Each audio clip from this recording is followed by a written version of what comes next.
प्यारे बच्चों, स्वागत आपका कक्षा 9 गणित प्रश्नावली 7.1 के क्वेश्चन नंबर 5 कह रहा है कि रेखा L कोण A को समद्विभाजित करती है और B रेखा L पर स्थित कोई बिंदु है।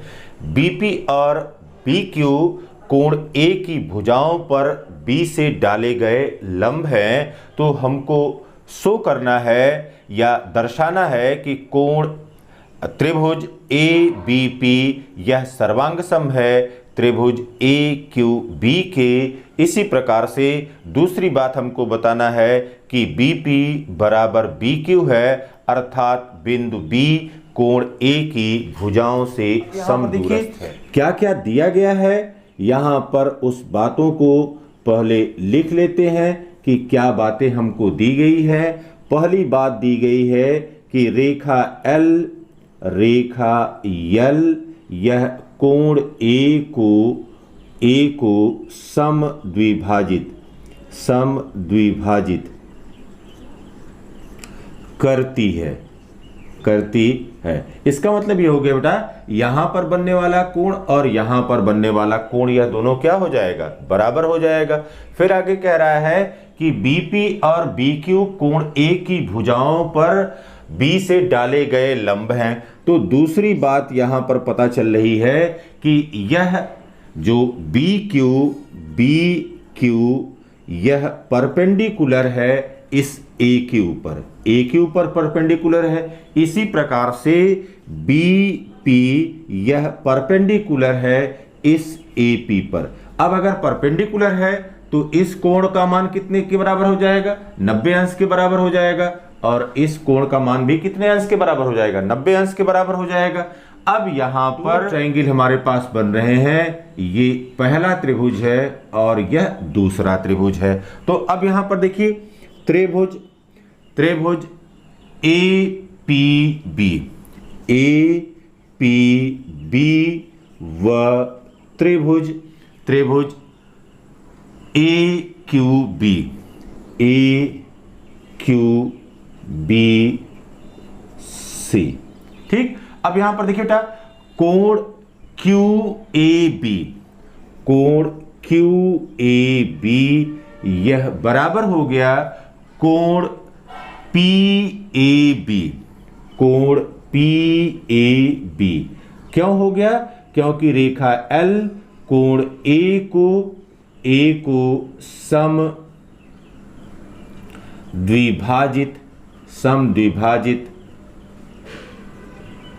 करती है। यह कोण A को समद्विभाजित करती है।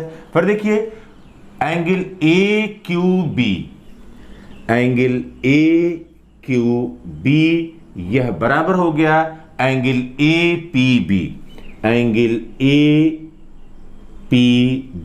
और यह कितने के बराबर है, यह 90 अंश के बराबर है। यह गिवन है, दिया गया है कि यह BP और BQ इन कोण A की भुजाओं पर लंब हैं। फिर यहां पर देखिए इन दोनों त्रिभुजों में अब कॉमन क्या है, यहां पर AB = BA। यह भुजा यहां पर AB यह दोनों में कॉमन है, तो यह कॉमन साइड हो गया। अब यहां पर देखिए बेटा इस त्रिभुज में दो कोण या इन दोनों त्रिभुजों में दो कोण और एक भुजा यह बराबर हो गई। This implies that triangle AAPB यह सर्वांगसम हो गया ट्रायंगल AQB के। तो ये जो पहली बात थी कि सिद्ध कीजिए कि ट्रायंगल APB यह सर्वांगसम होगा ट्रायंगल AQB के, उस बात को हमने प्रूव कर दिया। अब क्या कर रहा है, अब ये दो जो ट्रायंगल है अब हमको सिद्ध करना है कि यह BP और यह BQ यह बराबर होगा। तो this implies that BP = BQ और यह किससे हो जाएगा, CPCT। Congruent part of congruent angle, सर्वांगसम त्रिभुज के संगत भाग बराबर होते हैं, तो BP = BQ हो गया अब यह अतः बी कोण ए की भुजाओं से सम दूरस्थ है। तो यहां पर जो कॉन्ग्रुएंस होने की प्रॉपर्टीज हैं, उन कॉन्ग्रुएंस की प्रॉपर्टीज का उपयोग करते हुए हम किन्हीं दो त्रिभुजों को सर्वांग सम सिद्ध करेंगे और सीपीसीटी का उपयोग करके उनके अन्य संगत भागों को भी बराबर सिद्ध कर देंगे। Have a nice day.